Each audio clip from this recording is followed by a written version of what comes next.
1970년대 일본의 야쿠자 대부 다오카 카즈오는 중후한 멋의 캐딜락 플리두드를 즐겨 탔습니다. 1980년대 그 후임 보스 타케나카 마사이사는 세련된 벤츠를 타고 애인을 만나곤 했죠. 1990년대 야쿠자 두목과 고위 간부들은 공식 석상에 웅장한 토요타 센츄를 타고 나타나 권세를 드러냈고, 거리의 조직원들은 고급진 크라운을 몰며 수금을 담당했습니다. 이렇듯 위압감 넘치는 검은색 고급 세단은 오랜 시간 야쿠자의 얼굴이자 갑옷 역할을 해왔습니다. 차량은 성공의 징표라는 인식이 폭력단 세계에도 그대로 적용된 셈입니다. 그런데 요즘의 분위기는 아주 다릅니다. 이제 늙은 야쿠자 보스들은 위압적인 세단 대신 넓고 편안한 알파드에 몸을 싣고, 조직원들은 경제성을 고려해 연비 좋은 프리우스를 타며 조용히 움직이고 있습니다. 조직 내외부적으로 겪고 있는 여러 문제가 수수해진 차량으로 드러나는 것이죠. 도대체 야쿠자들은 왜 사랑하던 벤츠를 버렸을까요? 오늘은 자동차를 통해 야쿠자의 흥망성쇠를 따라가 보겠습니다. 제2차 세계대전이 끝난 직후 일본 전역에는 암시장이 오죽순으로 생겨났습니다. 시장과 도박장을 관리하던 야쿠자들은 일본군이 쓰던 트럭이나 미군이 남기고 간 차량을 사들여 밀수품과 자금을 옮기는 데 사용했습니다. 혼란을 틈타 막대한 부를 축적한 거물급 야쿠자들은 그 시절 일본에서 보기 드물었던 외제차에도 접근할 수 있었죠. 1960, 70년대 일본 사회가 안정을 되찾고 고도성장기를 맞이하면서 미국산 고급차는 부와 성공의 상징으로 자리 잡았습니다. 이름난 스포츠 선수들은 모두 미국 차를 끌고 다녔죠.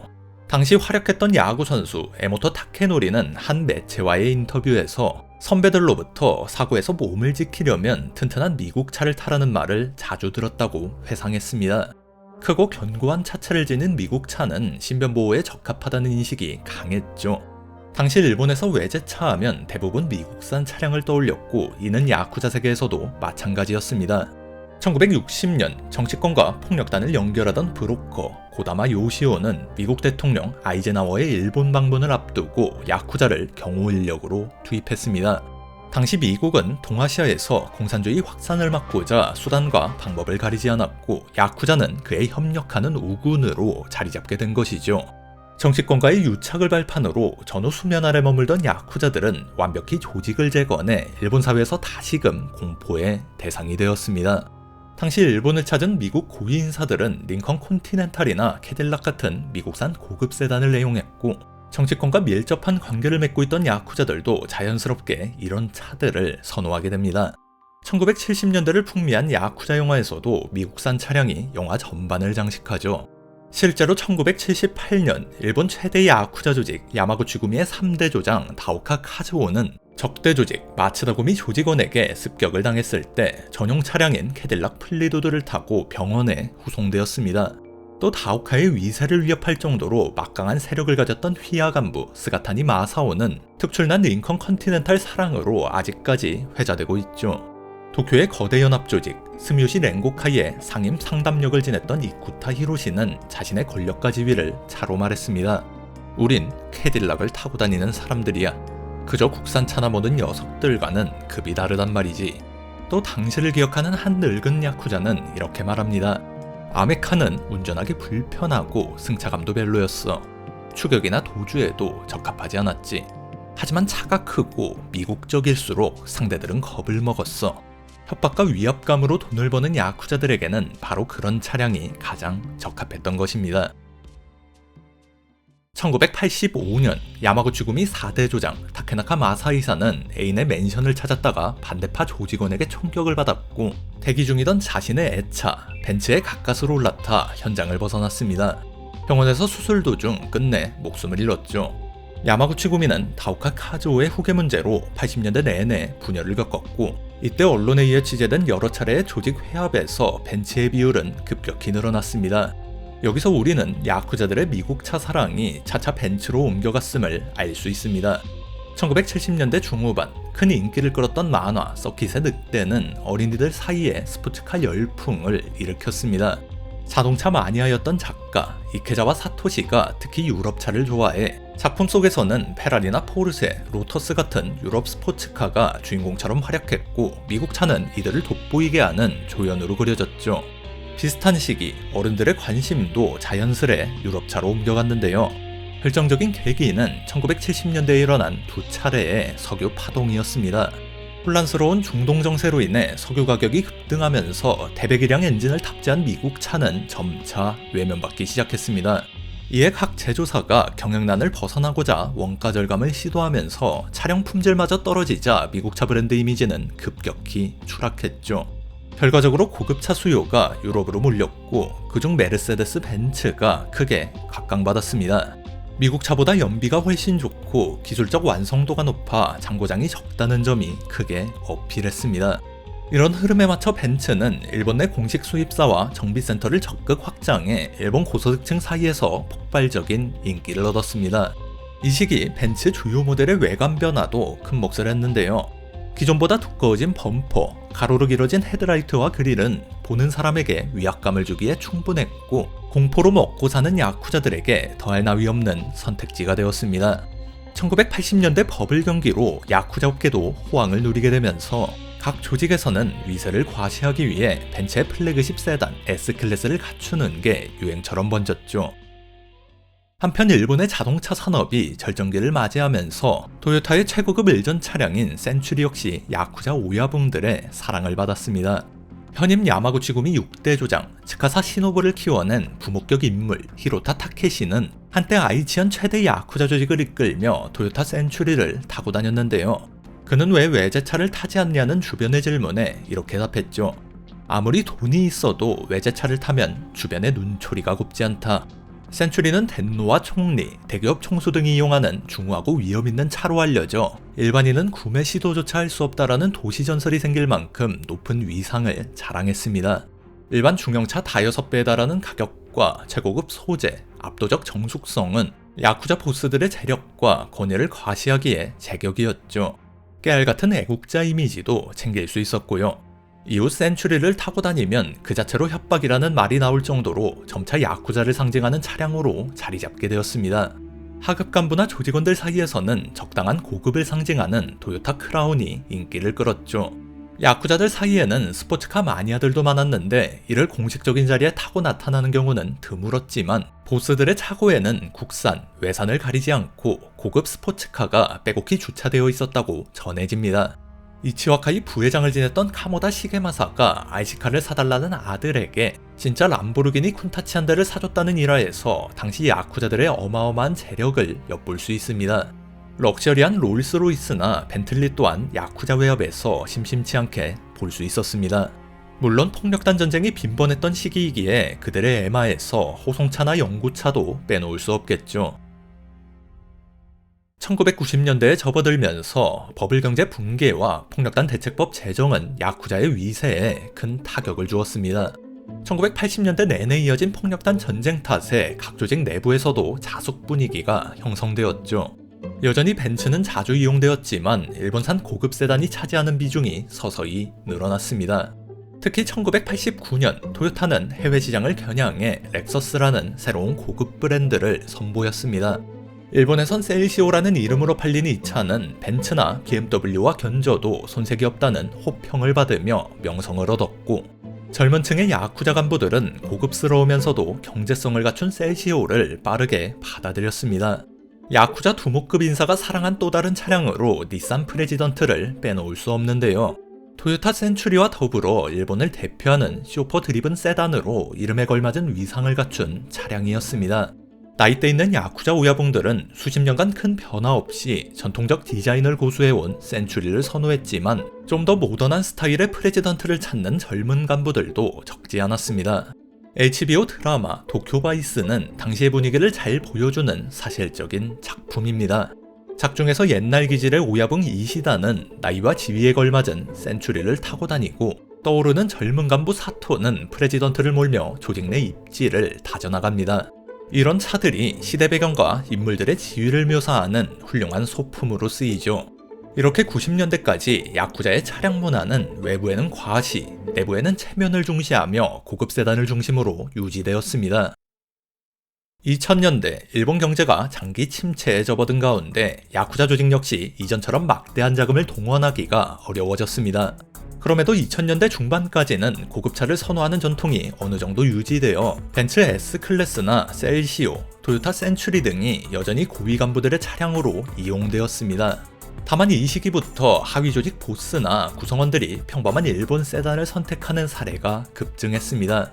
토요타 크라운이나 닛산 세드릭, 글로리아 같은 검은색 국산 세단에 커튼을 달고 서스펜션을 낮추는 일명 VIP 스타일 튜닝으로 허영심을 채우기도 하고 평범한 회사 임원용 차량처럼 꾸며 적대 조직이나 공권력의 눈을 피하기도 했죠. 경찰도 특별한 법을 어긴 것이 아닌 이상 일반 세단을 탄 조직원을 무턱대고 검문하기는 쉽지 않았습니다. 국산차를 타면 정비와 유지가 편하다는 장점도 있었죠. 이처럼 2000년대부터는 실용성을 갖춘 차량 문화가 야쿠자 사회에서 점차 주목받게 됩니다. 물론 겉보기에는 전보다 소박해 보여도 내부 사양만큼은 여전히 호화로웠습니다. 2010년대 들어서 야쿠자는 법적으로나 사회적 인식면에서 완전히 부정한 존재가 되었습니다. 일반 시민 사이에서도 폭력단과 어떠한 거래나 접촉도 피하고 필요하다면 즉시 신고하는 것이 상식이 되었죠. 특히 일본 각 광역단체가 폭력단 배제 조례를 시행하면서 야쿠자들이 대놓고 부유층 행세를 하는 모습이 급격히 줄어들었습니다. 이 조례는 야쿠자를 사회로부터 철저히 배제하기 위한 여러 조항을 담고 있는데 이에 따라 야쿠자가 본인 명의로 자동차를 구입하는 것은 매우 어려워졌습니다. 현재 일본에선 차량 매매 계약서에 반사회적 세력에 속하지 않는다라는 조항이 거의 필수로 포함되어 있습니다. 여기에 거짓으로 서명하면 사문서 위조나 사기죄로 체포될 수도 있죠. 물론 차명 구매나 타인명의 차량을 이용하는 편법도 있지만 경찰은 고급 차량을 모는 폭력단원을 수시로 검문하고 차량명이나 자금 출처를 집요하게 파고듭니다. 결국 비싼 차를 타다가 불필요한 문제를 일으키느니 중고 국산차나 소형차를 이용하는 쪽이 훨씬 편하다는 인식이 야쿠자 세계에 퍼지게 되었죠. 야쿠자를 상징하던 검은 벤츠와 반짝이는 엠블럼은 이제 득보다 실이 큰 위험한 사치품이 되어버렸습니다. 일반 대중의 차량 선호 변화 역시 야쿠자들의 차량 선택에 영향을 미쳤는데요. 일본에서도 세계적인 추세에 따라 용도가 한정된 세단의 인기가 시들고 실내 공간이 넓은 SUV나 미니밴 수요가 증가했습니다. 특히 기업 임원이나 연예인이 자주 타는 고급 미니밴은 늙은 야쿠자 보스들에게도 큰 호응을 얻었습니다. 폭력단 대책법, 배제 조례 이후 야쿠자 조직원 수는 지속 감소하여 심각한 고령화에 직면한 상태입니다. 이미 몇 년 전부터 야쿠자의 절반이 50대 이상이라는 기사가 일본을 넘어 한국에서도 여러 차례 보도된 바 있습니다. 당연히 차량 선택에도 이러한 고령화 추세가 크게 반영되었죠. 타고 내리기 편한 토요타 알파드와 그 자매차인 벨파이어는 야쿠자 상층부를 위한 새로운 을전 차량으로 자리 잡았는데 허리에 부담이 덜 가고 차 내에서 옷을 갈아입거나 식사하기도 좋다는 의견이 업계 전반에서 공통으로 나오고 있습니다. 또 승차감이 뛰어나 장거리 이동에 피로가 적고 뒷좌석에서 창문을 살짝 내려도 내부가 잘 보이지 않아 프라이버시와 신변 보호에도 유리합니다. 게다가 넓은 상자 형태는 방탄 개조에 용이하다고 하죠. 실내를 가죽 시트 등으로 화려하게 꾸미면 예전 고급 세단 못지않은 VIP 대우를 누릴 수 있습니다. 한편 말단 조직원 사이에서는 200만원대의 외건, 토요타 코롤라 필더나 하이브리드 승용차인 프리우스처럼 연비 좋고 유지비용이 적게 드는 차량을 선택하는 사례가 늘어나고 있습니다. 상납금 등 조직 수익이 줄어들어 하급 간부와 조직원들은 더 이상 값비싼 차를 탈 여유가 없습니다. 개중에는 벌이가 괜찮더라도 좋은 차를 타면 상납금 할당이 늘어날까 걱정해 일부러 프리우스를 타고 다니는 경우도 있다고 합니다. 이러한 소박한 차들은 일반 시민에게 위협을 주지 않으니 경찰의 표적이 될 일도 드물죠. 거치레보다는 실용성과 가성비를 우선시하는 분위기가 폭력단 사회에서 깊게 자리 잡은 것입니다. 다만 변하지 않는 점이 하나 있다면 바로 선호하는 차의 색입니다. 강한 이미지를 줄 수 있고 장례나 공식 행사에서도 무난한 검은색이 여전히 야쿠자의 색으로 선호되고 있습니다. 전통적으로 야쿠자가 어떤 차를 타고 다니느냐는 주변 사회와 공권력에 대한 즉각적인 메시지였습니다. 벤츠나 센츄리를 보면 경쟁 조직은 물론 일반 시민들도 타고 있는 사람이 거물 야쿠자임을 직감할 수 있었습니다. 폭력을 동원하지 않고도 충분히 위협이 되었죠. 이처럼 차량은 야쿠자에게 일종의 갑옷이자 상징으로서 조직 위상을 높이는 중요한 도구였습니다. 하지만 이는 동시에 약점이 되기도 했습니다. 야쿠자 대부 다오카 카즈오는 이렇게 말했습니다. 외제차 타고 다니면서 화려하게 살고 있으니 누가 봐도 돈이 많아 보이겠지. 그러니 경찰들도 속이 뒤집힐 거야. 뙤약볕 아래서 방탄조끼 입고 월급도 얼마 안 되는데 자기들 눈엔 우리가 얼마나 꼴보기 싫겠냐는 거야. 고급 세단이 폭력단의 상징처럼 여겨지자 경찰은 단속에서 벤츠나 센츄리를 최우선으로 주시하게 되었죠. 특히 폭력단 배제 움직임이 본격화한 뒤로는 고가 차량에 대한 금융 추적과 소유자 신원 확인이 빈번해졌습니다. 이제 야쿠자들은 평범한 차량을 선택해 사회와 공권력의 레이더망을 피하려 하고 있습니다. 또한 조직 내부 측면에서 자동차는 지위와 신망의 척도이기도 했습니다. 오랫동안 높은 계급의 야쿠자일수록 더 좋은 차를 끌었고 젊은 조직원은 운전사 역할을 겸해 두목의 벤츠를 모는 일이 불문율처럼 자리 잡았죠. 한 지정폭력단 고창 간부는 주간문춘과의 인터뷰에서 개인적인 용무로 직접 운전할 때는 국산차가 운전하기 편하다. 벤츠는 결국 허세와 체면 때문에 타는 것이다 라며 털어놓기도 했습니다. 그렇게 고급차는 야쿠자의 허영심을 채워주고 조직원 간 위기 질서를 시각적으로 나타내는 수단이었습니다. 오늘날에도 이러한 경향이 완전히 사라진 것은 아닌데요. 토요타 알파드와 같은 고급 미니밴이 간부들의 의전 차량으로 자리 잡은 모습은 형식만 조금 바뀌었을 뿐 여전히 좋은 차는 보스의 몫이라는 문화를 잘 보여줍니다. 또 지금까지 수천 명 규모를 자랑하는 야마구치구미, 이나가와카이 등 거대 조직 최상층부는 여전히 벤츠와 센츄리를 통해 권위를 유지하고 있죠. 그런 한편 하급 조직원들은 차는커녕 생계 유지도 빠듯한 경우가 많아졌습니다. 예전에는 야쿠자에 들어가면 고급차를 몰 수 있다는 기대감에 많은 젊은이가 조직을 동경하기도 했지만 이제는 그런 매력조차 완전히 사라졌습니다. 야쿠자가 되어도 명의 문제로 차 한 대조차 자유롭게 살 수 없다는 현실에 실망하기 일쑤죠. 이는 곧 조직 충성도 약화와 신규 조직원 수급 난항으로 이어지고 있습니다.